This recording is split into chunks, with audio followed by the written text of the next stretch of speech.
Je vais vous parler ce soir de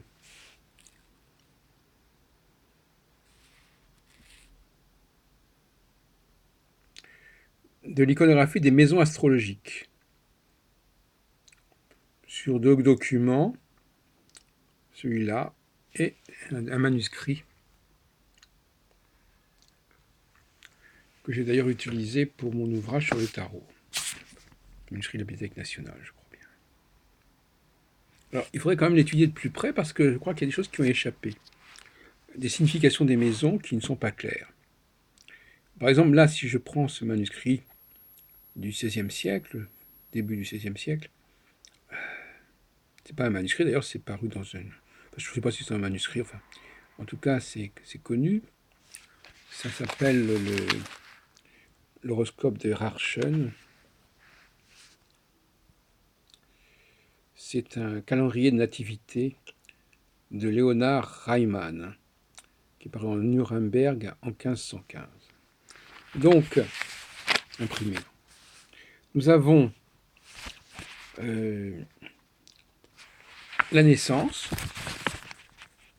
On voit donc un accouchement. Un homme à sa table, c'est la maison 2, alors on peut penser que c'est la substance, la subsistance. Les frères et sœurs, peut-être, maison 3. Alors pour la maison 4, c'est assez... c'est pas clair. On voit pas très bien. C'est un homme avec une charrue. On voit l'arrière d'un animal. C'est un peu effacé. On a l'impression que c'est la période de la semence. La maison 5, c'est les enfants. La maison 6, c'est quelqu'un qui est alité. La maison 7, c'est... on pense à l'amoureux, c'est la maison du mariage ici. La maison 8, c'est, on pense au tarot également, la mort. La maison 9, on pense au pape. Et la maison 10, on pense à l'empereur. La maison 11, on pense à la roue de fortune. Voilà. Alors la roue de fortune, bon, parce que ce sont probablement les projets, souvent associés à la maison 11. La maison 12, c'est le pilori, là en l'occurrence, vous savez que c'est une maison assez éprouvante, comme d'ailleurs la maison 6 de la maladie et la maison 8. Alors je passe maintenant à l'autre document, qui n'est pas toujours beaucoup plus clair, puisque dès le départ, on ne voit pas très bien ce que signifie la maison 1. On voit deux personnages, un en sombre bleu, l'autre en rouge. J'aimerais bien que quelqu'un m'explique ce que ça veut dire au regard de la tradition astrologique de la maison 1. La maison 2, on retrouve cette problématique de la subsistance qu'on a vu tout à l'heure. La maison 3, probablement les frères et sœurs. J'en suis pas certain. C'est possible. La maison 4, les parents. La maison 5, les enfants. La maison 6, c'est quelqu'un qui est alité. La maison 7, c'est plus le mariage, là c'est plutôt les affrontements, les ennemis déclarés. La maison 8, c'est carrément l'extrême onction. La maison 9, c'est les voyages, ce n'est plus le pape. La maison 10, c'est le roi. La maison 11, c'est plutôt l'amitié. Et la maison 12, c'est les ennemis cachés qui attaquent non plus par devant, mais par derrière. Voilà donc des observations qu'on peut faire sur ce phénomène. Je vous invite à y réfléchir.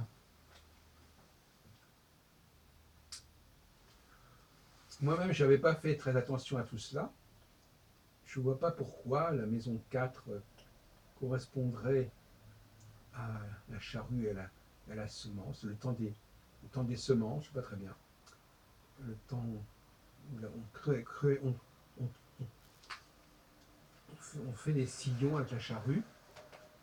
On ne voit pas très bien non plus pourquoi la maison 1 comporte au sein de ces deux documents, comporte deux personnages, un en bleu foncé, l'autre en rouge.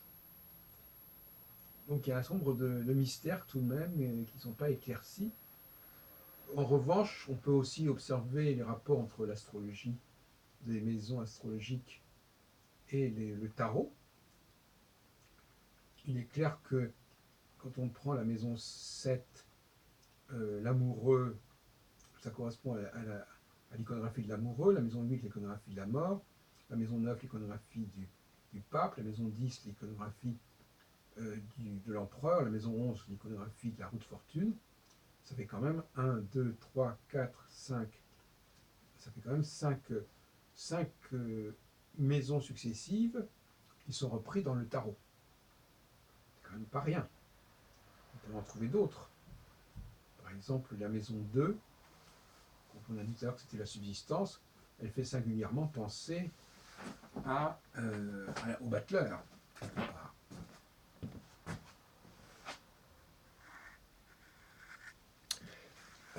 Et puis on peut en trouver d'autres. Ça, je l'ai publié déjà à son de mes analyses en 93 dans l'ouvrage L'astrologie du livre de Thoth,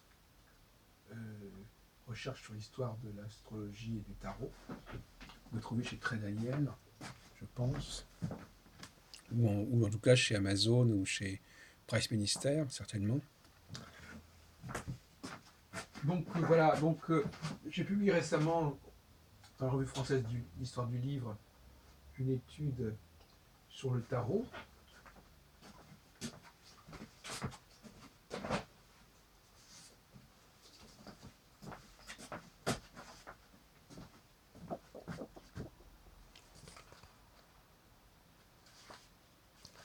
Histoire des livres d'heures, la fortune du calendrier composée des bergers en Angleterre et en Italie autour de 1500.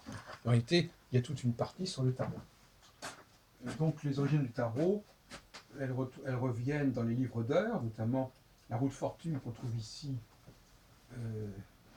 Elle est certainement empruntée aux scènes d'enfer des damnés qui sont dans une roue,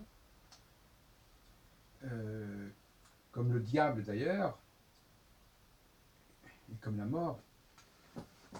Donc il y a des influences iconographiques. Et on ne peut pas ignorer toute l'iconographie, c'est très important l'iconographie. Ça perpétue des informations qui ne sont pas d'ordre de l'écriture, mais qui sont de l'ordre du visuel. Et ça me paraît très intéressant. Et force est de constater que l'iconographie des 12 maisons s'est perpétuée en partie dans le domaine par le biais des cartes du tarot, des arcanes supérieures du tarot. Mais la plupart des historiens n'ont pas fait les relations entre le tarot et l'iconographie des maisons astrologiques parce qu'ils ne les connaissaient pas, ces maisons astrologiques. Ils ne savaient pas qu'elles avaient été fait l'objet de représentations. Alors, on est un peu perplexe globalement. Il y a des choses qui nous échappent, donc il y a matière à de la recherche dans ce sens.